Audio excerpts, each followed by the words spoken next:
Got coffee in my mustache. Hello, everyone, and welcome to the NeverOpenPod, the podcast open to everyone, especially the Death Triangle. Yay, my t-shirt's no longer a waste of money. My name is Luke. I'm your host of the NeverOpenPod, and with me, as always, is Mr. Guy. Say hello, Mr. Andy. Hello, Mr. Andy. Hello, Luke. Hello to the listeners, and goodbye to the Cincinnati Reds, who are one of the worst teams in baseball right now. And so my T-shirt is irrelevant. So, okay. So you decided to dress like a loser for this podcast. Mm-hmm. I kind of always do. So it's my look. Yeah. Oh, well, I'm hardly a paragon of fashion anyway. Anyway, there's there's ways people can contact and interact with us though to tell us how fashionable or unfashionable we are. They can do that on the Tweety if they wish. I'm at Grumpy2EB. Mr. Guy is at Drucifer Tweets. Collectively, we are at NeverOpenPod. If you want to send us a written or voice email, you can do that too. neveropenpod@gmail.com. And if you got any of that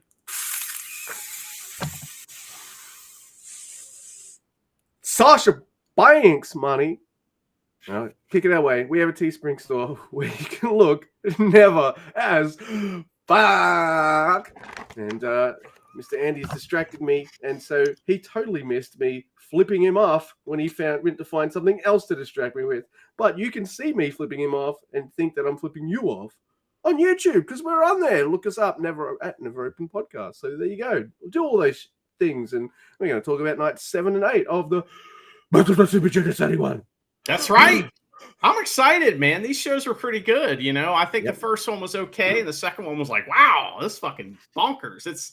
It's interesting. We do have some major news that we'll talk about on night 8, I guess. That is very sad, but these things happen. Luke, the first show, we get preview tags back, and it was at a place. Yeah, it was at a place. I also forgot to write said place down. I didn't forget. I was just telling you where it was at. I just told you. Oh, thank you. Mm-hmm. The place. Mm-hmm. Oh, that's all right. So, look, we'll mention it now just tentatively because card changes have been made because of Francesco Akira. So he was supposed to be in a preview tag. That will not be happening. Yeah. So the show starts with Katsuya Murashima and Sho Mikato versus Yota Tsuji, who hasn't been here all tour, so he's here to fill in with Romu. Happy to see both. I was happy to see Tsuji. Dude, any people I felt sorry for in this whole thing were Murashima and Sho Mikato because Hiromu just fucking hates young lions and will just straight up kill him. And Yota was fresh from being one, so he's just like, well, I'm fucking hate you now too. He's like, finally, I get to be on the other end of this. So. Yes, it's fine. It's fucking my turn. So yes, my first note: both young lions get killed. This is true. Yota Tsuji slams Hiromu into Murashima, and Hiromu rolls off and starts selling his midsection, which makes me laugh. The young lions do get in a lot of offense, though. So I guess you really get a sense of where they are against the wrestling LAJ guys. But there's a brab on Tsuji by Murashima, and I'm like, oh my God. You're asking for it, man. Yep, curb stomp right in the freaking mush, and Yota Tsuji wins. And outside, Hiromu is fucking with Sho Mikato's leg and kind of taunting Akira. Yeah. So, yeah. He puts him in the leg hold and then talks shit to the camera about he is evil in this moment. He might as well just go, he kind of does that a little bit. Man, Hiromu. I'm going to snap it off if Driller didn't break it off, I'm going to break it off. And he would. Fucking Hiromu over there trying to get some heat, but it worked. Anyway, well, next week we have Doki and Taka, just two guys. Good to see you. This is Yujiro and Sho. And Sho calls timeout at the beginning of the match so Yujiro can get in and double team Doki. Doki just handles him no problem. But exposed turnbuckle and House of Torture shenanigans lead to heat on Taka Michinoku. Yujiro sleeps on the couch at the House of Torture. He doesn't have his own room. He used to, but Show took it when he won the title. So yeah, that's true. he's always sleeping on the couch, and when you're trying to watch TV, he snores. So you gotta like keep throwing shit at him to wake him up every 5 minutes because he keeps falling asleep. It is really annoying. Yeah, he also farts a lot. Yeah, he just smells in general. He wears plastic jorts all the time, and it's like gross. All the time. It's so nasty. It's casual gear too. He hoses them off every like month. It's so funny. He's like, "Oh, Peter's coming over. I gotta hose these off." Anyway, she makes me. So we do get some preview stuff, and it is good. But Pimp Juice on Taka and House of Torture beat everybody down after the match, just like Hiromu.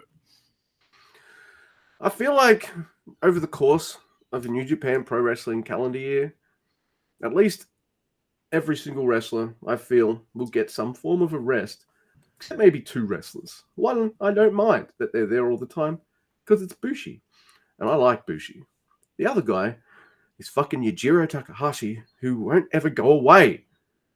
Have a holiday. In fact, retire. Oh my god, where's Dick Togo? Oh, sorry.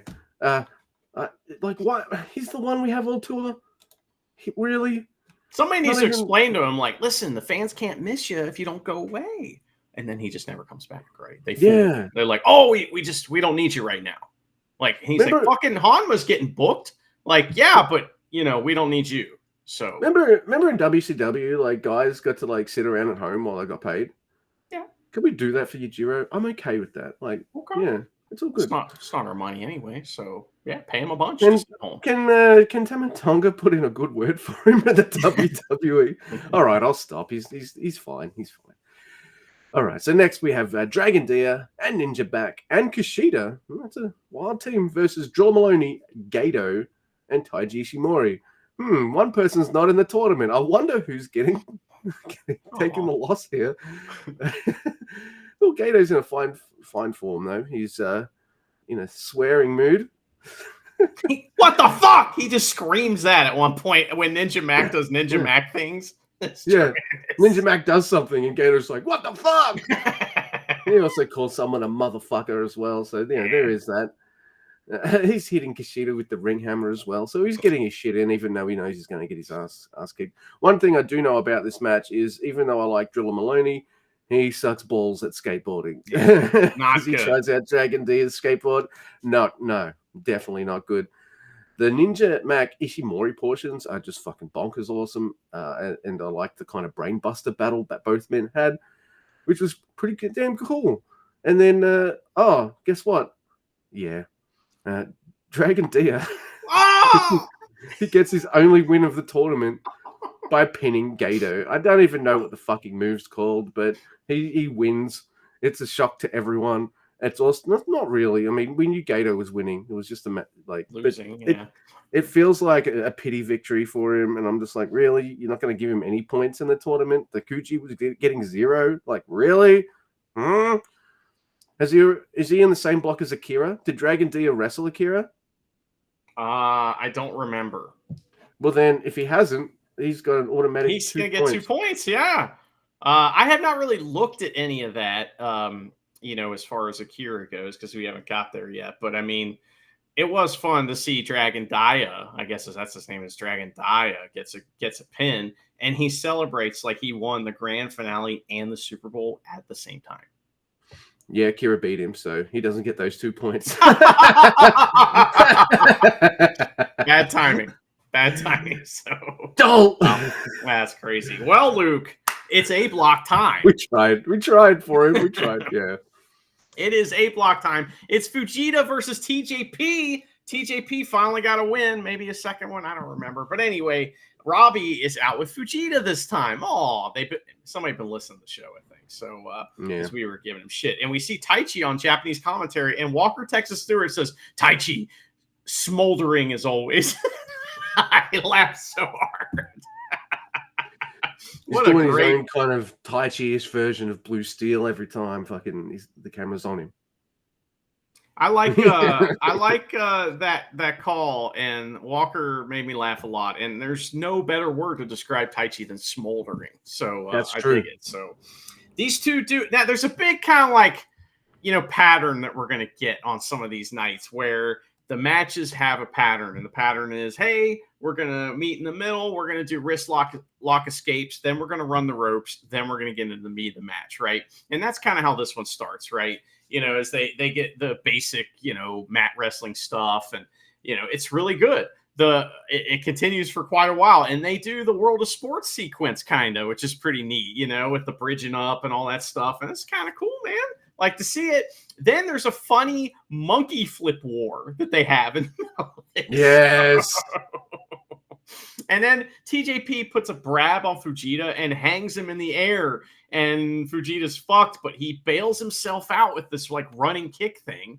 Then this is a very well wrestled match, by the way. But however, it's a little boring.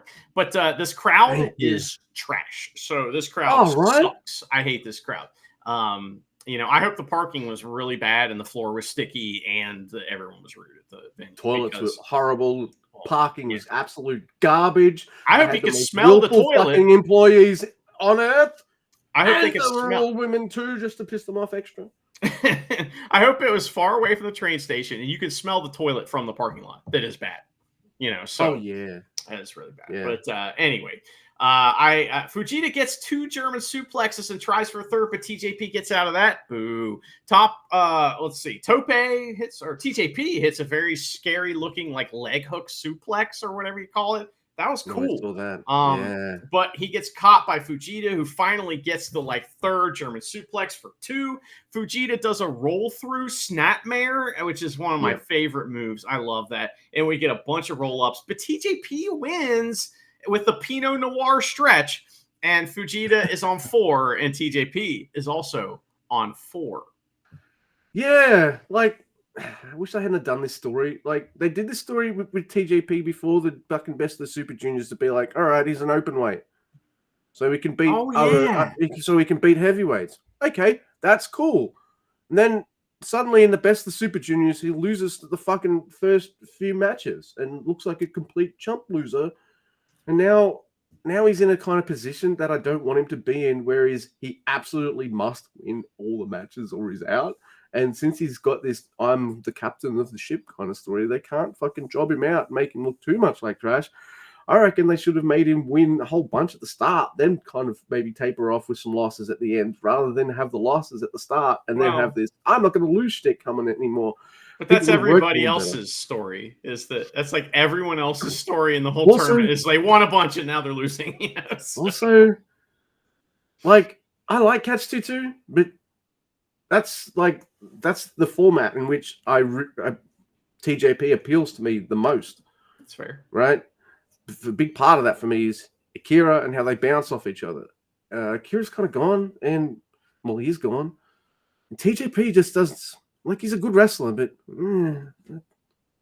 he's boring. That's well established. You know what I mean? Couple that with a fucking crowd that's just this crowd. They probably all got there expecting to get 10 Best of Super Junior matches, and there's half preview tags. I think they knew. They knew what was up, but All right, so the next match. Sorry, I haven't been stalling. It's a good match. This is Bushi on 4 points so far, and Clark Connors, who's on 6.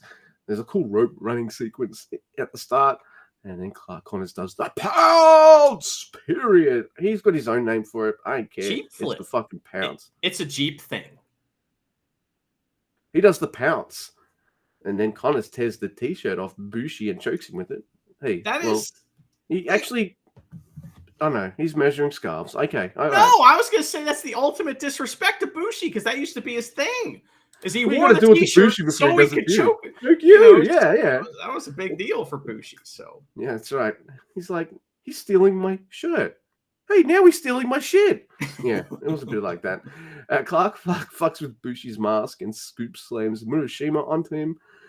Bushi, he makes it in at 19. It's pretty decent. It's not bad at all. But the crowd, well, all right. So I wasn't 100% engaged with the first match, but the crowd added to that. This match is a really solid match, but a bit more crowd interaction, I probably would have been it wasn't solid. It was actually really good. Something like that. This crowd is just, they're boring. I agree. The crowd, you're boring. Where's this place again? They suck. Bushi gets close, and I was a little surprised had lost. But Bushi, he can't beat tag guys. I guess they don't want him near the tag division or something. I don't know. No Chaser, and Bushi's on 4. Clark Connors is on 8 points. Congratulations, man. Congratulations on anyone at 8 points. Why are all these wrestlers allowed to get to 8 points? And my fucking boy is not allowed to get on 8 points. We'll get to that. I mean, you're like pre-bitching. I get it. You're setting up the bitch for That's later. it. So I get it, So I've just killed the horse. And I'm ready the to dead beat horse. it up. Yes, I understand. I thought it was pretty funny in this match that Connors used Murashima as a weapon, and fucking Shomakato is like, what the fuck? Yeah. What am I supposed to do? Sit over here not being used as a weapon? What the fuck? Yeah, I'm the weapon. What are you doing? So next week we have Hayata, your favorite wrestler, versus Blake Christian, your other favorite wrestler. And I mean 2 different things by those same things. But, yes. And Marty Asami, your favorite ref, is here too.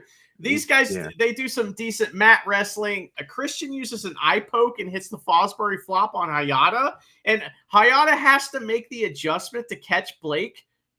Tremendous catch on this. He's got to like fucking get right under him. And man, it's more than one time we're going to talk about Hayata catching people and being like, this guy knows how to fucking catch people. I like it. Yeah, agreed. So he's good brother. And then we get the fucking homie arm whip on the apron from Blake Christian, which made me laugh. I love it. Christian's performing all kinds of fuck your arm and starts his jammed my knee routine, which is part of his deal. I like it. It's funny because it's kind of like, well, you can't hurt me, so I can only hurt myself kind of thing, which I think is funny early in his matches. So anyway, we get this like hammerlock. Oh, wait, no, here we go. So Hayata, Marty screams in Hayata's face 2 words. Give up. And I don't know what hold was on, but that happens. And then hammerlock DDT for 2 from Christian. Hayata dodges a plancha and Christian's leg gets jammed. It's fucked up now. So stalling sit out knee smash. Booyah from Hayata. That was dope, man. Moonsault from Hayata for 2. Christian starts hitting one-legged versions of his moves. And I was like, he's doing the thing I told you could do. It's great. Oh, this is fucking right. So, and then he tries both legs and jams his knee again. Tremendous. So crucifix pin and Hayata gets the win. Dragon D is fucking pissed because that's his move. And then Marty, he kind of fast counted because he wants Noah to be a safety net just in case he gets fired from New Japan or Kenta Sato takes his spot, then he can go to Noah, But Christian is on 8 points. Hayata on 6. This might be my favorite Hayata match. And I guess there's little things that people can do to get me on board with them, even if it might not be character stuff or anything like that. Just catch a dude or other things like that. Work well with Honma, Super knee smash thing. There's little things, super knee, awesome knee smashes and stuff. So I really like this, and I kind of like the ending here, where there's all these pinning combos, but each one Hayata hits is a little deeper. Like the first one, it's like a normal leg hook. He gets pinned. The second one, he's beat the guy's back a little more, and then the third one, or the one that hits Blake, he's right stacked on top of him. So I kind of like that. It was nice. This is my favorite Hayata match. I like it a lot. Look at that. Even with the shitty crowd, Hayata, love from me. Yeah. Does that say more about like Hayata or Blake Christian? And Marty, Yeah, it's true. It continues the trend of like Blake Christian's not had a single bad match. Next we have it's Mr. Kevin Knight and fucking Titan. God damn Titan. Fucking hell. This chumpy reffing this, and he does it almost every match. I don't know, I'm going to keep saying it because I feel like it's become one of his things, and it's the over-the-top turnbuckle plancha that he's been doing. It's just like this extra little thing. I don't know. I just fucking love it. This match is pretty solid, but there's just one thing I'm really sick of, and he does it every year he comes here, Mr. Andy. Yeah. Titan fucking wins. And all right. So, couple nights ago, Kevin Knight's pulling out a couple moves that I'm like, holy shit, what is this? I want more of this. And then the next 2 matches, he hasn't quite pulled out some of that stuff that I wanted to see. Was that kind of drop kick stomp thing a fluke? Does he not know how to do that? Was it like a happy accident that time the young lion did a drop kick and land on top of his other young lion opponent and just thought, fuck it, I'm just going to pin him? That was Ryohei Iwa, if I remember correctly. That was amazing. Like, that's a main move that looks good, but like, how do you replicate that on the regular? Like, was that the thing? I don't know. I was just hoping to see a lot more of this kind of arsenal that Mr. Knight has. But I did get that over the top plancha spot. But yeah, Titan, he just kicks his ass and wins with a fucking Muda lock. Yeah. And he taps out. Titan's on 8 points. So Titan can get to 8 points, but Doki, no. Not yet. Take it easy, Luke. You know, but it better not happen at the last night. I mean, come on. Just because I want him to get to double figures. Come on. We'll see. And not everybody can get to double digits. A lot of people get into double digits, and we'll see what happens. But interesting things from Kevin Knight versus Teton. At the beginning, they run the ropes, but they intentionally only use half the ring. So it's like a minute or two of only using one half of the ring and one, side of the ropes. And I was like, whoa, that's kind of neat. I know, I don't know if I ever noticed guys intentionally doing that, other than like when Tama Tonga and Goto used to wrestle in the G1, they would do that, but it'd only be for that one spot where they chase each other around in the ropes and stuff. But, yeah. But these guys did it for a little while at the beginning. Also, because we have a man in this match that is, from Mexico and speaks Spanish. We have a guy in this match that is English, and we have a Japanese crowd. When we get to the 5 minutes gone, Abe says it in all 3 languages. Yeah, I noticed that too. That was amazing. I like it. That made me happy. So, also at the end, when Kevin was in the Muda lock, Marty explained to him that he needs to get to the ropes. He was telling him, Kevin, you have to get to the ropes. You're going to lose if you don't, and then he's like, well, just calls it, so Marty. He's even kicking the bottom rope going, come on, man. Marty's rooting for his favorites, So. That's right. Oh, man. I mean, his first instinct was to ask the question, but he's like, I kind of like Kevin Knight. Well, and he wasn't sure if Kevin knew how it worked, so he wanted to make sure he was clear. You know what I mean? You got to be clear with the rules. So we know. Look, I know you might have been a young lion and done the Japanese system and done many tours in Japan, but just in case. Ropes. And this is like your 4th or 5th match, and it's probably not the first time you've tapped out this tour as well. Hey, give up.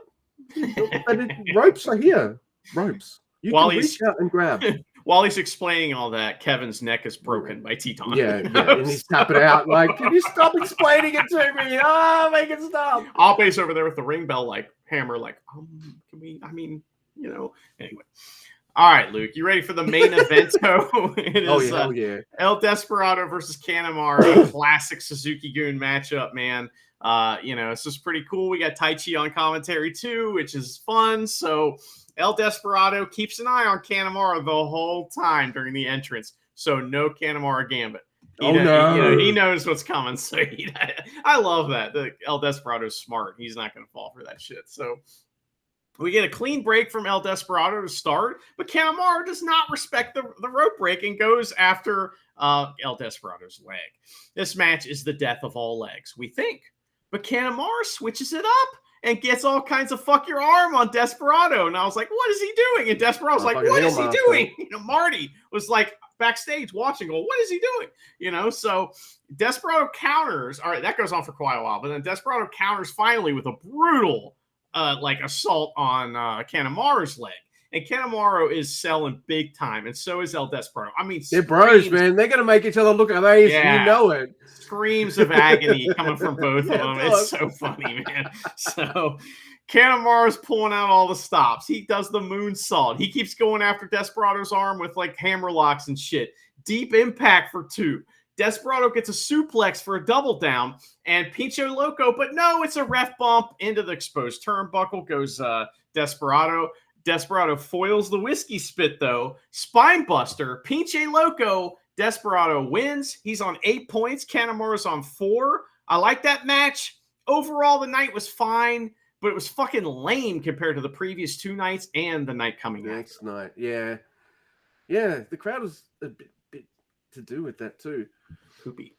Yeah, it was a sucky crowd. But, the tournament matches were pretty damn solid. And, all right, it might not be my favorite, but I did say I liked the Hayata match. So, like, there is that. Hey, we're getting somewhere. We're building on stuff and moving on. That's The horse is dead. You kicked it a few times. You might kick it again. I mean, we're going to get there. Right. So it is night 8. We are in Osaka, and there is an intro that Hiromu does. He's supposed to wrestle, so he's there to tell the crowd, hey, I can't wrestle, man. I'm sorry. But here I am. Hey, how's it going? Why can't he wrestle, though? Then he can't wrestle because Akira isn't just missing the preview tag night. He has to withdraw from the whole tournament. And Hiromu says it's fucking... I hate it. The only silver lining I can think of about it is Akira's age. Like, he's really young. He's resilient. He'll be back hopefully in no time at all. Please come back. Why are some of my favorite Super Juniors being injured? Like Wato and, Akira, and that's it. Oh, last year Ishimori. I mean, there's been, some major injuries at times. Oh, yeah. It fucking sucks, dude. I hate it. Oh, yeah. I mean, it sucks that Yo got injured. Like, I might shit on him a lot, but... I forgot about him. I didn't. He's dead horses laying right next to you. I know. So yeah.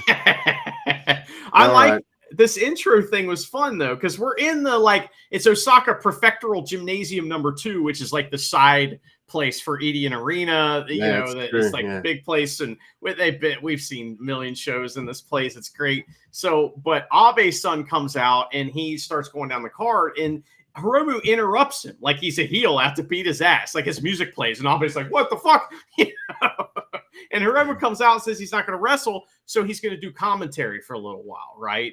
And then Walker confirms that Hiromu or that Akira is out. Because I was like, what are they saying? And I was thinking maybe he was supposed to wrestle Akira tonight. Sure, if that's the deal. Also, we learned that Robbie will be joining commentary later. Woohoo! Spoiler alert, he's really good. Yeah, he's always good. Yeah. He can fucking do it all, that Mr. Eagles. But you want to start? You want me to start? Let's do it. Why don't I? I'll start because it's Teton, and I got to fucking thanks. Teton, I already did a Teton match anyway. So. Yeah, well, this one's kind of fun. So the A-block match, it is Teton versus Fujita, and Fujita has burger wrap now all over his arm and shoulder. Oh yeah. So he's fucked. But these guys run the ropes and do lucha shit, and Teton botches going over the ropes to the apron. Not Fujita. Teton. So fun. I stole that. So he hits a dive real quick to make up for it. Just funny. So, and then a big forearm battle. And then Fujita starts a kick battle and wins the kick battle. Tornado DDT from Teton, and he tries the Muda lock, but Fujita just rolls over and puts on some crazy fucking hold. He almost gets both arms, like in this, I don't know what you call it, but unfortunately, Teton gets to the ropes, which was disgusting. So, Teton gets all of the botch corner lariat. I mean, it is so funny. He hits the lariat and then comically bumps to the outside and rolls around on the ground. Like, what happened? It's like, what is this move? What is it? It's so bad. I don't Anything understand. would be better. A lariat, a drop kick, run up and chop him, run up and grab him and whip him in the other corner really hard. Anything else? It's so terrible. So, because we've talked about it. That's my dead horse that's laying. Yes. I agree. That movie stank. It's bad. It's up there with the butterfly lock, and whenever Yoshihashi tries karma from the exact same position every time. And it just doesn't make any sense because Teton's so good. Clip. Money clip. You got seeing that all the time on AE dubs now, I'm sure. He probably is not allowed to do that move there. They're like, no money clips. Here's no money clips here. So bridging Germans from Fujita. This shit fucking rules. And they do some quick rolling reversals. And Teton makes Fujita tap out to El Muda lock. Teton at 10 points. I know. Fujita on 4, and Teton acts like he fucking won the grand finale in the Super Bowl at the same time. He acts like Dragon Dia did when he beat Gato the other day. So, but I did like the first. Yes. You act like Dragon Dia did after he beat Gato. It's a big deal though, getting to 10 points. I get it, because you got to get to 10 to win, and it's this last couple points that matter, but it's a big deal. So I like that first time he tries the middle lock on Vegeta, but Vegeta twists out of it like Zack Sabre or Robbie would. So he's mixing some of that into his wrestling. I love it. Yeah, gnarly deadlift suplex as well. But T10 wins too much, so fuck him. We're seeing Fujita, grow right in front of our eyes, and I mean we've been seeing it, but it's fun to see him by himself do it. You know what I mean? It's not in tag matches. He's not, Robbie was there watching, but Robbie's not there helping. It's like it's cool to see him do it by himself. No, it's fucking awesome. With no credit going to Teton whatsoever. So speaking of something else I like the first match, by the way. I just like to shit on Teton. We said this last episode, but I like this next match a lot. I think it's awesome. It's Dragon Dia, who's on 0, versus Robbie Eagles, who's on 6. And part of me kind of thought, like, you know what? If there's a guy who would do Dragon Dia a solid, I don't think Robbie would mind. But then I see he's got a title from Australia, and I'm like, Dragon Dia's losing this. Robbie tries for an early Ron Miller special. There's a great rope running sequence where you think Dragon Dia's won by, doing a Rana onto Robbie. Robbie slides out of the ring. No, he slides back in and hits a Rana on Dragon Dia. Dia gets Robbie on the outside and then just hits this moonsault. He goes for something he's calling the DDDDT. He doesn't get that though. He gets chop blocked by Robbie Eagles instead. There's a Robbie chant, and Robbie is a dick to Dia. Kind of playing heel here. He hits that chop block, and then it's like, Robbie, oi, oi, oi. While Dragon D is laying there like, oh, no, you fucking broke my leg. Oh, yeah. Besides, like, Robbie Eagles is a handsome man, but, like, no one's booing Dragon Dia. I'm sorry. It's not happening, right? All right, so here's something I really like. They're doing some rope spots, and you know what I noticed? Robbie doesn't go through the ropes at some point like he's supposed to, and he kind of botches this. You know what he does? He acts like he got tangled on the ropes and lays down. Dragon Dia does a fucking thing on him. Boom. I love that. That's like the opposite of what Tongaloa would do. And when Tongaloa would fucking double down on that shit, look point blank at the camera and be like, I'm going to do that again. He can't hurt you anymore, Luke. He's gone. His dead horse has been removed from your place of residence, okay? Right. So, yes. Right. So that's how no one else would notice, or maybe they'd get a quick chuckle, but then like it just turns, it's just like, that's pro shit. That's what Dragon Dia, he turns a turbo backpack into this gnarly looking Rana. There's a backpack again. No crucifix for 2 by Dragon Dia. That's cool. And Robbie does this fuck you looking knee breaker on Dragon Dia. They're pulling out the creative knee smashes on this tour. If you've noticed, Mr. Guy.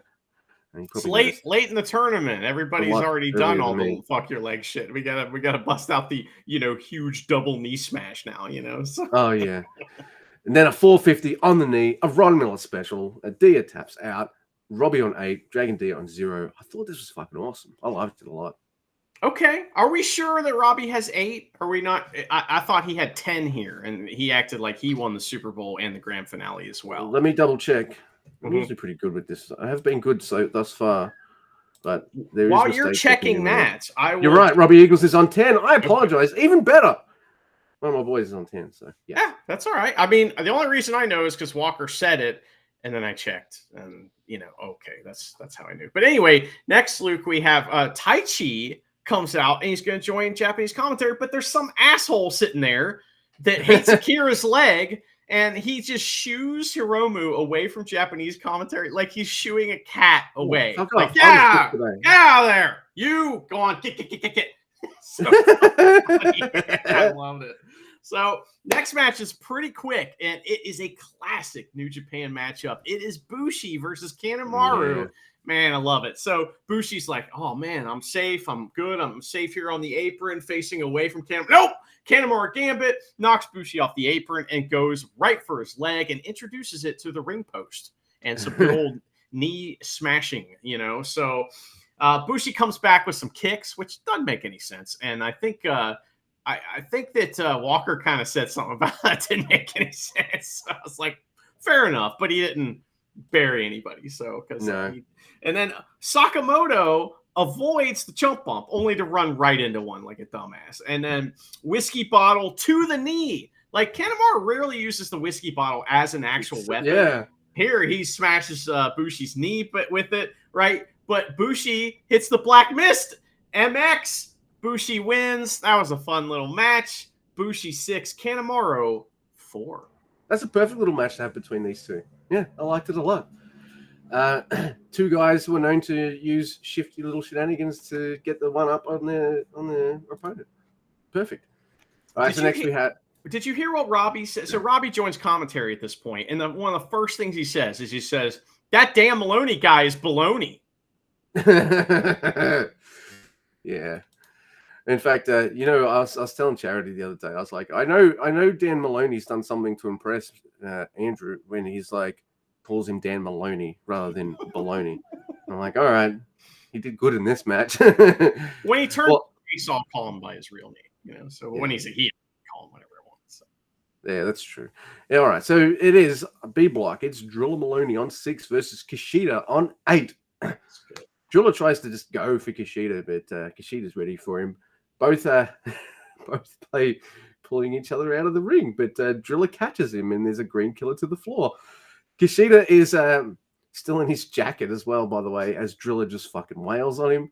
Kushida manages a pin for 2, rolls out, and finally removes his jacket. But that's a mistake because Driller just capitalizes and just goes back on the offense here. There's fucking chops, and Kushida he just looks pissed off. He has an adorable face, Mr. Kushida, but he has really fucking like he's like one of those dudes who's like, oh, he looks adorable, pissed off face. Oh, he scares the shit out of me. I don't want to. Please, don't look at my arms. Break my arm. Yeah, so. Sitting on your hands for the rest of the fucking. Oh my god! But there's this thing. I think they called it the Tanaka Fist. Like it's just fucking Kushida doing this knockout kind of punch thing, which is awesome. Kushida jumps on Driller's hands too, just double stomps on him, which is just like, see, that's the thing about New Japan. Like, faces aren't stupid, and they have the killer instinct. They do shit like this. Why? Besides, like, Driller's a piece of shit.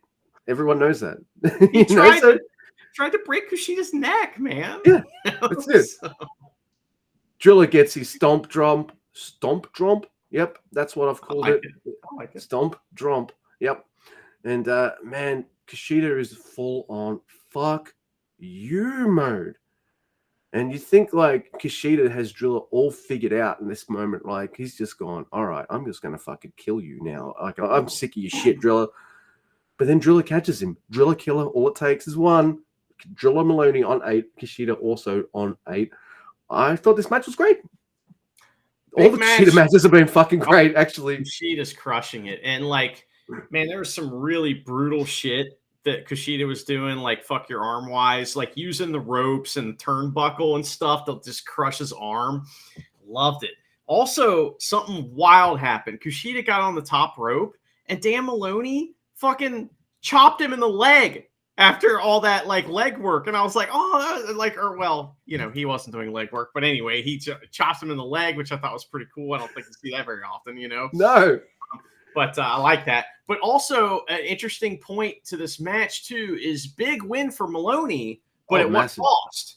Like his arm's fucked after this match, right? And he's like, oh no. And he's had the shoulder problems, right? So really cool story there. The fact that these guys are tied up now at 8 too, that's pretty cool. 8 to 10 points for the tag champ. That's pretty fucking good. Yeah. And Clark Connors has been booked the same. So yeah. Yeah, War Dog's looking strong, in the tournament, which is fantastic. So next, Luke, we have an A block match. It's Kevin Naito versus Hayata.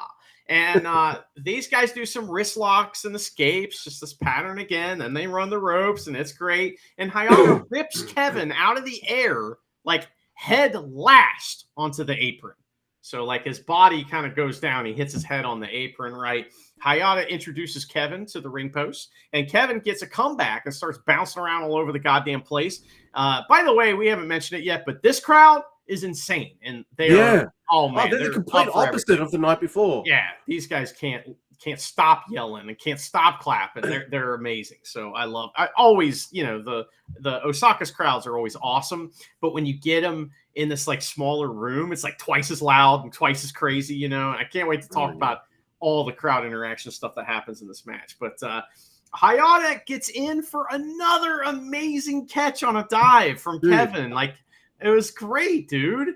He's going to catch you when you fall. It's Hayata. It's true. It's true. When you look behind, you see only one set of footprints because Hayata was carrying him. But anyway, that was bad. So, but I like that. So sky high from Kevin. He tries the spike DDT, but Hayata cuts him off. But then Kevin comes right back with the top rope Rana, the standing top rope Rana thing. It looks amazing. And then a really, really, really cool counter to the spike DDT, and Hayata hits his finish and gets the win. Hayata on 8, Kevin Naito on 6. Okay, so I like this match too. Uh-oh. Which is weird because I said like Kevin Knight's previous match was fine, and I liked Hayata's previous match too on a night where I thought the rest of the matches were fine. So all right. So the thing is, at the start of this, I'm like, Hayata's slowing this down. Hayata's kind of boring here, but I come alive when Kevin Knight comes back because there's this really like Knight does the corner plancher, but Hayata feels like he dodged it the first time, but because there's 4 corners, so just goes to the next one. Hey, I'm going to jump from this one now, and then Hayata's like surprised look and then bumps like as he does that. I thought that was great. Was fun. There's a really fun kind of gnarly wrestler in there. He does things that tick boxes with me. He takes interesting bumps. He's going to catch you when you jump. He has a pretty decent finish and some good reversals. It's just like, I don't know, man, change your character or something. There's something there that I like, but it's not 100% clicking. But hey, at least I can say I've enjoyed some of his matches now. Yeah, and that's what I want. I mean, he's a skilled heel. And like we talked about before, that character can be boring at first. And like it's interesting when he wrestles guys that are going to bring more personality out of him, and that's what happens. So absolutely. All right. So we got Chump reffing this match, Marty Asami, who we lovingly refer to as the chumpy one. Yeah, he's chumpy. It's B block. It's Ninja Mac on 4 versus Taiji Ishimori on 6. So Ishimori does like a jumping, flying Russian leg sweep, then a fucking some kind of moonsault thing. The triangle moonsault. That's his old school shit. Yeah, he's like, I can flip too, remember? So, he's fighting a Noah guy, so I guess he's pulling out a couple of his old tricks. This is pretty cool. There's Ninja Max. He's set into the ring post. Ishimori rolls Ninja Mac back into the ring, which is weird. Okay.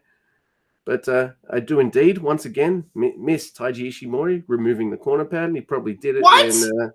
Come on, dude. This was the most blatant one of all time. Like, he did it this time. You don't even have to tell me when he did it. I know he did. Ninja Max outside the ring. Yeah. And then he probably does that, then got Ninja Mac and rolled him back in.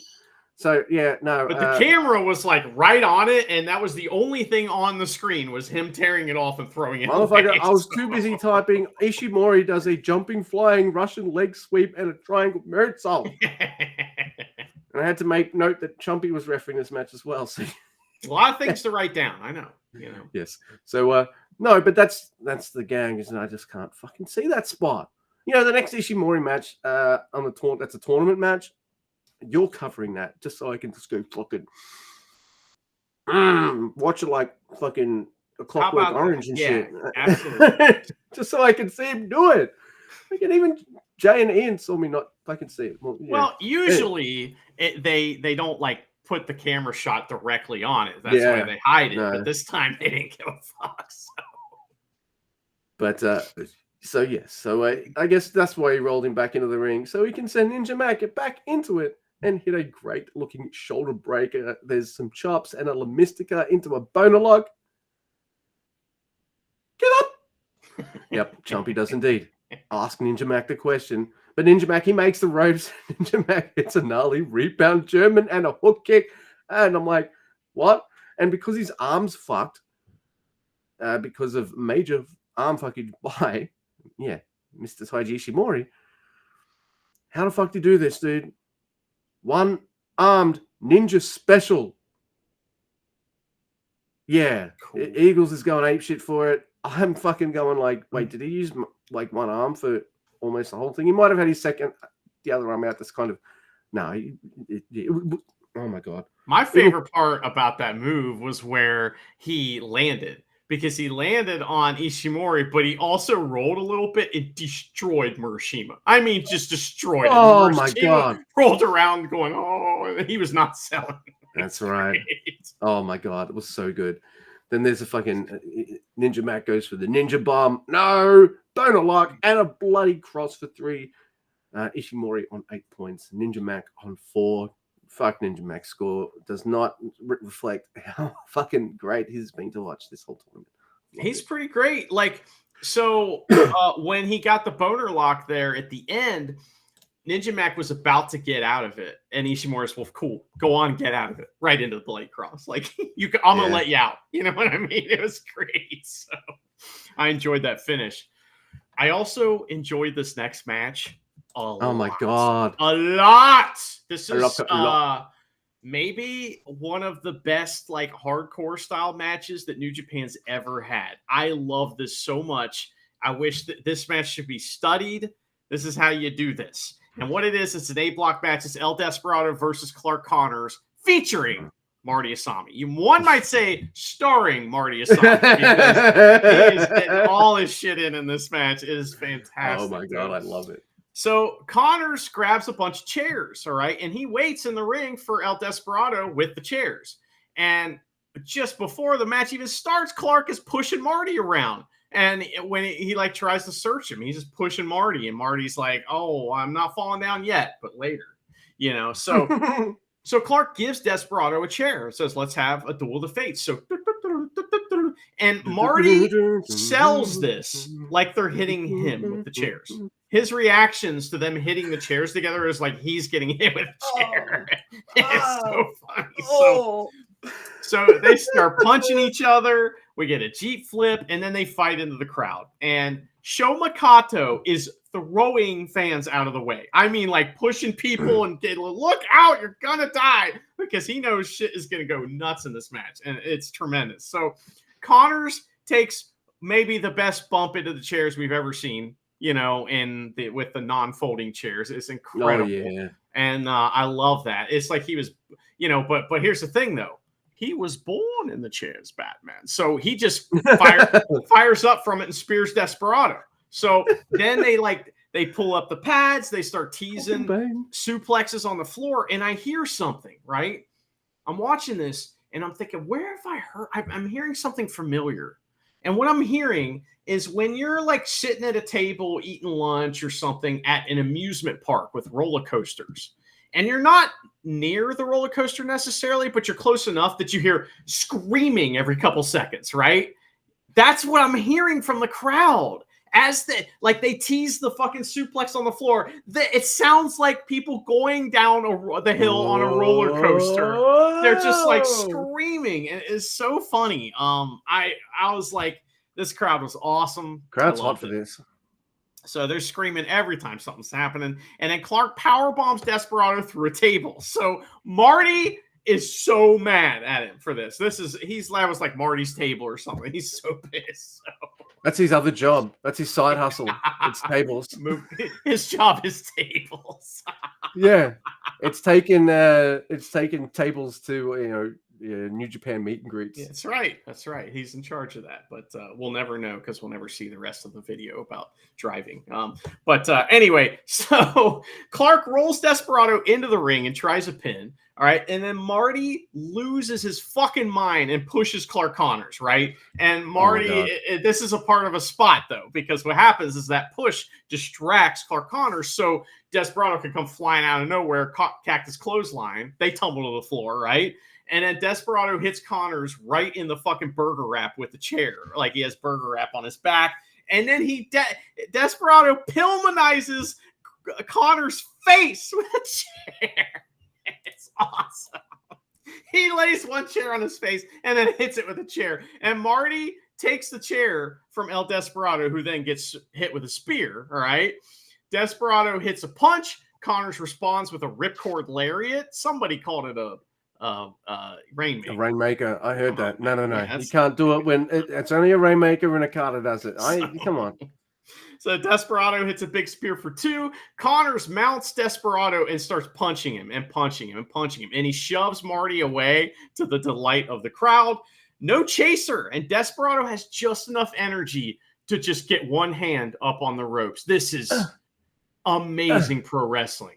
All right. Because he gets one hand up on the ropes. All right. And Connors grabs his hand and he just extends his middle finger. Right. And then we get this amazing camera shot where it's basically, if I'm Connors, in the camera, here's Desperado's hand and then boom. So great, dude. It's so fucking good. Oh, man. I loved it. So Marty counts, because Connors is just beating up Desperado and he won't break. He will not break. Marty counts to 5 and says, well, fuck you then. You pushed me. I pushed you. You're DQ'd. All right. Desperado wins. And Clark Connors is so mad that he spears Marty Asami after the match. He throws Young Lions around. He unmasked Desperado, hits him with a piece of the table. I mean, it was so, dude. All right. This match is one of my favorite matches. Belts of bodies, baby. Belts of bodies. That's true. We even have Tai Chi checking on Desperado after the match. They're not boys anymore, but they used to be. So he's concerned. Yeah, it's that's like cool. Everybody got over. Everybody did what there's. I mean, this match was awesome. Desperado's on 10. Connors is on 8. Yeah, this match was fucking awesome. Loved it. Yeah, same. So many fucking cool spots. Chumpy's in his element, just adding to the match. The Osaka crowd also adding to the match with just fucking. Crowd was really into this. Like, I really love how War Dogs have been booked in this whole tournament to be just nothing but killers, and give me a match between these two that is a legit death match. Come on. I'm in. Come on. Don't tease me like this and not give me that. You can't. Well, Desperado has his thing coming up, right? You'd think that the Invitational, he's going to be in a death match on that. You would think, right? Oh, right. So, I mean, if it's not Jun Kasai's going to be on that right? show. So, it's not him. Maybe Clark Connors. That'd be pretty cool.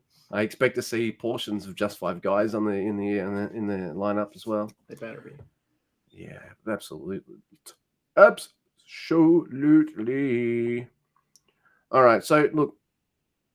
I know you've just did Connors vs. Despy. I've got more notes for the main event. Do you want to do Blake TJP? Sure, that's fine. Crown's up. I appreciate you. We're on the same team.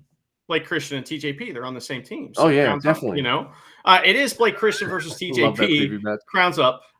Very, very fancy wrist lock feeling out process at the beginning. Very fancy. And then they get even more fancy running the ropes, man. Blake bails out of the ring when TJP tries the face wash, which everybody gets pissed at him for. Fuck you. We want to see that move. We want to see that move. Yeah, we paid for that. So this is cool. So TJP does the classic Mexican surfboard, just like Liger, and then he turns it into a surfboard backslide. Ooh, fancy. I like that. So Canadian splash to the head and neck from Blake. He has TJP through the ropes and hits a splash on him. Wow. I like that, man. That was fucking awesome. That was really cool. He gets the Fosbury flop and takes time to make fun of the crowd for clapping. He's like, oh, you like clapping? Woo! That's what you look like, you know. That kind of great, so. I like it when he makes every wrestler flip off the fucking fans too. Like, I love that spot. TJP, he complains to the ref, Red Shoes, about his shoulder. So Red Shoes kind of stops the match for a second, and Blake takes the opportunity to get heat by pushing Red Shoes away. It's just continuing the attack on TJP's arm in oh so many ways, Luke. And like a rolling Pele style kick with Red Shoes is holding TJP's arm out for him. Yeah, that was great, man. Oh God, they do a good job of working in the corner in this match too, where they're like just like in what was it, Teton versus Kevin Knight, where they just used a portion of the ring. These two just used the corner for a while, and it's like they're doing all kinds of crazy shit just in this little space. It's really neat. So I like that. And it's also because TJP's trying to get that face wash again, right? That he couldn't get earlier. So this is when Blake makes TJP flip off the crowd and then bites his finger. How dare you flip off the crowd? So bow and arrow, and TJP does the tiger mask flip kick escape. Hey, and he probably wanted to be tiger mask. But TJP hits a really nice tornado DDT in the corner. He gets the face wash. Yay. He gets cut off though with the victory roll splash. And Christian goes right back to the fuck your arm. They get to the apron, homie arm whip. You know what's coming. There it is. What a great move. Love it. So they trade big spinning strikes and fancy strikes of all kinds. Reversals galore and huge moves and kickouts. The crowd is just absolutely on fire for this. We get springboard 450, but TJP catches him with a cutter, Blake Christian. And so TJP hits a running knee and the Mamba Splash, gets the win. And then I wrote, that was a tremendous main event. Christian on 8, TJP on 4, because I thought that was the main event. Yeah, so this time it didn't happen on the show. It happened between shows. Like I was like, hey, Doki and Show, like that was the thing, right? Yeah, I straight up spoiled the points. And he's like, oh shit. Oh yeah, Doki hasn't wrestled yet. Oh shit, there's another match. But yeah. By the way, they do make a comment that Clark Connors does not have a main or a semi-main in this whole tournament. Why? Look at the match he had with Despy. Like, that's fucking crazy to me. But that's weird. Usually everybody gets a main event. I mean, I get Dragon Dia not getting one, but I mean, you know. Yeah. Well, look who gets to have multiple main events because he's the fucking awesomest wrestler alive. It is Doki, who's on 6 points. 6 points, everyone. Doki. That's his record. He's never gotten higher. Why is my website saying Doki's got 8 points? I don't know, but he's on 6. So yeah. What website are you on? Wikipedia. Are we wrong? Are we wrong? I mean, I don't know. I thought he was on 6 too. Yeah, same here. Anyway, yeah. So I'm going with that. Doki, right? He's not stupid. Show's going for the Katamari Gambit. Doki fucking jumps him from behind. Massive Doki chants rain as the bell rings. Doki sends Show out, but Show sends Murashima into a baseball slide. This allows Show a chance to take over like an asshole. Doki's choked by the gavel or the bell hammer. Don't know why I said gavel. Bang me gavel. Oh, bang me gavel. Show is fuck your midsection in this match. So he does the unthinkable. And puts Doki in a trash can bin, which I don't approve of. Doki makes it in at 19, but Show wraps his midsection, Doki's midsection around the ring post, which is fucking gnarly. It's really good. Doki even takes a headbutt to the guts. Ooh, Doki gets a baseball slide, even like Rana's Show into the trash can, which is awesome. Doki where he belongs. That's where Show belongs, not where Doki. Yeah, that's fucking bullshit putting Doki in there. Doki does the Doki Dodon. He has his own name for it, but I like Doki Dodon. He does it for 2. There's a ref distraction, and Show just spears Doki's hurt ribs. Oh my god, there's a shock arrow into a Doki Choki. And I love commentary here because Walker's like, say it, Robbie, say it. And he's like, no, I'm not saying that. Gino said that. I fucking hate Gino. So, you know, he's keeping that like long-standing in-story rivalry with Gino Gambino intact. He won't put Gino over at all or say Doki Choki. In fact, he'll go out of his way to say Italian stretch 32. I love that. But it's while he's in this thing, I'm like, okay, the bell's going to go off because of Yujiro in 5, 4, bing, bing, bing. Oh, I didn't get to finish my countdown. There it is. Fucking Yujiro. Yujiro, though, easily takes out Taichi, who acts like he's fucking drunk in this match. There's a blow on Doki for 2. Sho introduces the belt just so he can push Doki into red shoes. But Doki has a pipe to face against Sho's spanner. But the spanner is faster, you see. So after the blocking attempt, I'm going to get you with the spanner like this. He's like, oh, fuck it. Bang! That's like, it was like Game of Thrones, you know? That's like right. Arya from Game of Thrones. She knew that special move, too. That's it. But you know, spanner to the gut. But low blow by Doki. There's a pipe. Is a Doki pipe Dodon, which looks fucking awesome. Then a spinning side slam for 2. But Yujiro pulls out the ref. Taichi fails to help by rolling fucking Yujiro into the ring at one point. And then Taichi goes after him so he can hit the axe bomber. I'm like, are you all right, Taichi? You've been snorting the royal cocaine or something? Like, he was booked poorly in this match. It wasn't his fault. It was Gato's fault. Yeah, like, or Abe. I blame Abe. Yeah, someone except for Taichi made Taichi look stupid. I agree. Yep, that's it. Yes. Maybe Yujiro's so bad that he took a little shine off Taichi. Yeah. But Taichi takes Yujiro away, making me think, hey, is Togo going to come back from holidays? Doki chants reign supreme. He doesn't come back. There's a day break for 2. Doki catches a kick. And all right. Am I fucking disappointed that Doki doesn't get to 8 points and I'm just fucking pointed? Yeah. Yes. But then I got this. Awesome finish because the selling is just so good. Doki's ribs have been fucked up all match. A simple catch of a kick and Doki catches his ribs. Then Doki takes this massive side slam move and loses.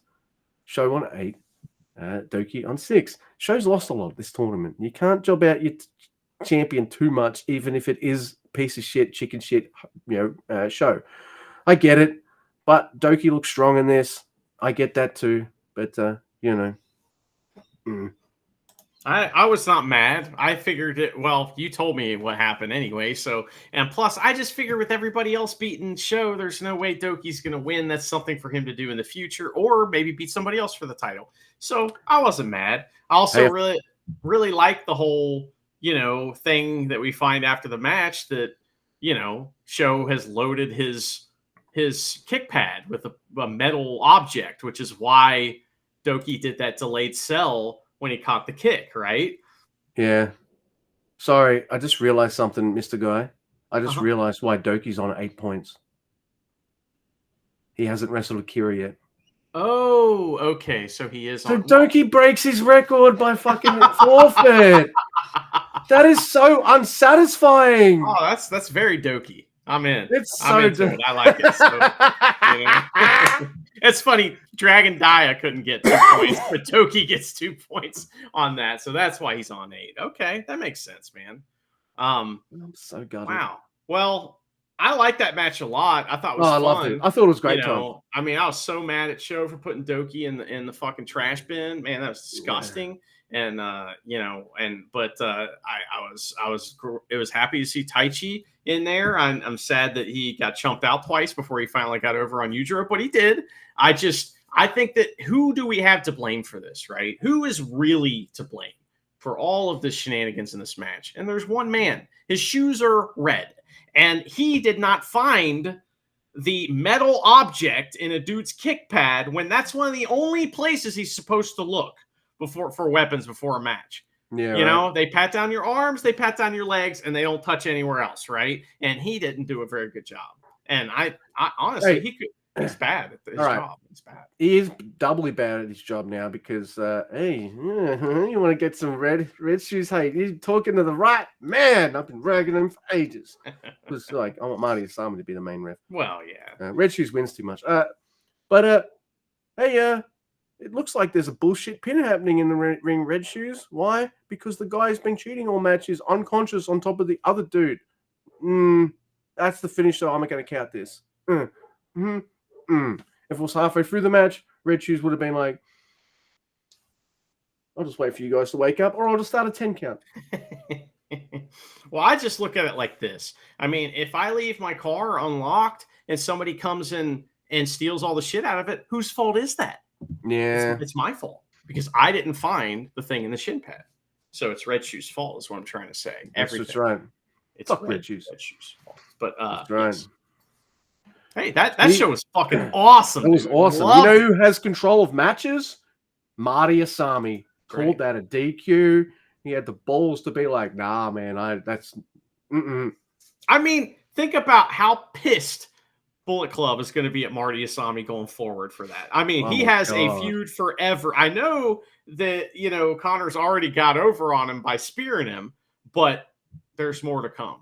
So I wonder what would happen. Like everyone backstage sees him take a driller killer and they're like, oh, who's going to drive the bus?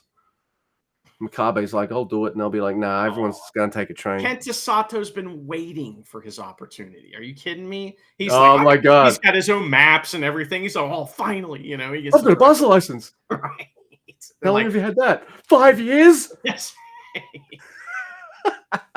Marty's like, a bus license isn't a real thing. Trust me, I tried to get one. Oh my goodness. Have you been to my boot camp? Hey man, that was good. Best Super Juniors just rocking and rolling. We get like the weekend off for some reason. Yeah, we got a few days off. I think maybe Sunday's the next show or something, or Monday, something crazy like that, which is quite kind of nice. Nice of them not to have too many shows when there's an AEW pay-per-view on the Monday. Oh, is there? They're wrestling? Yeah, there sure is. And I think the Death Triangle lads are on it, and I love them. So, yep.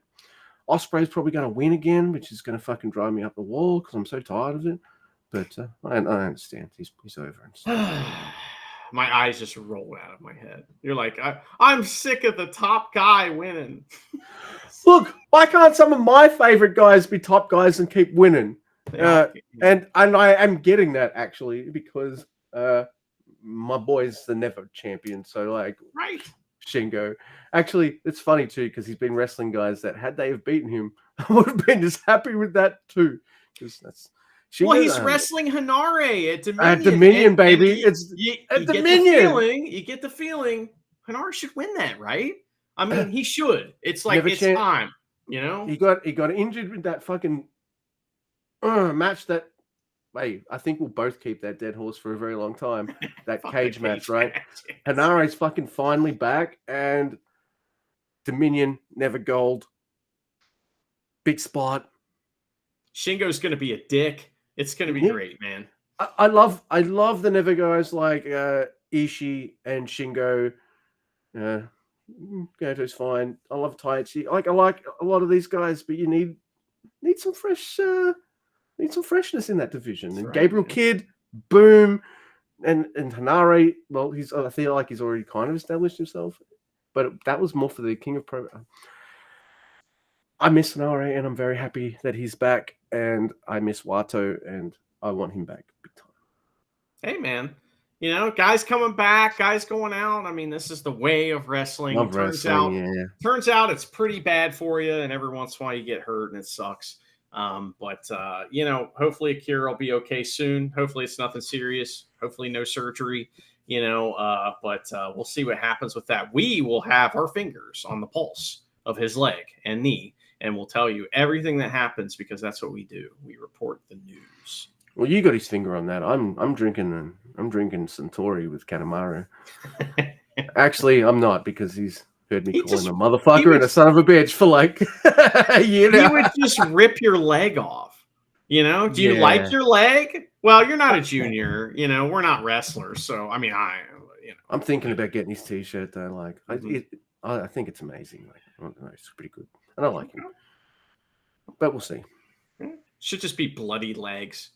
You know how like Sho has those hands, on his gear sometimes, and it's like he's collected hands, it's like I think Kanemaru should do that with legs. You know how you go somewhere in Fallout and they want to keep you, or like there's a warning that like this place might be a bit fucky when there's like heads on spikes and shit.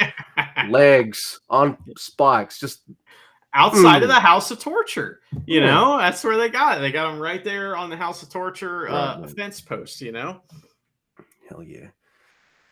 Oh, man. Do you reckon they have any good music there, or is it music? Is it even music that like even Yo would be like? It's music versions of like heavy metal songs, like Black Sabbath. Yeah. Music that would be disgusting and torture-esque. So yes. Yeah, I want to go to that house. You heard me. For a visit, not staying. Yeah. No, because like the only spot they could offer me would be Yujiro's couch. You can check out, but you can never leave. It's like that, you know. So yeah. Welcome to the house of torture. Ooh. I can't do Hotel California. Such a fucky place. Such an ugly face. Yeah. Oh, evil hates your face. That's good too. He hates your ugly face. We got it. Oh my god. We can write a lot. We've written so many parts of parodies, song parodies. I mean, we are excellent at writing like one verse. You know what I mean? We can write one verse in our sleep. That second verse ain't ever coming. Trying. But if we did Hotel California, we'd make everyone listen to the full intro first. Fuck it. Maybe the outro too. Just one verse. It's the only cool Eagles song, so. Dude, I'm with the fucking Big Lebowski on this one. I like Creedence and I hate the fucking Eagles. Fuck the Don Henley. And he doesn't get mad at anything in that movie except I fucking hate the Eagles. Well, like, get the fuck out of my cab. The Rug Pissers. Oh, the rug. It tied the room together. You know, it did tie the room. You know, but he kind of has to be talked into being a bit mad about that by Walter. Walter's like, they took your fucking rug. Hey, yeah, they did. Oh man, I love Walter's right about everything in the movie except for one thing, you know, and it's that I've seen a lot of Spinals. This guy walks. He walks. I love it. The dog, his ex-wife's dog's like you know, licking the guy in the face, and he's like, ah. That movie is fantastic. Cut off your Johnson. My what? Just fails to grasp what a Johnson is, yeah. It's fucking fleeing there for random reasons. He got himself into a Coen Brothers movie. I don't know how, but like, okay, cool. He's hitting the Johnson too. That's it. By a bowling ball. Fucking, he doesn't care about anything. So. Nah. Must be exhausting.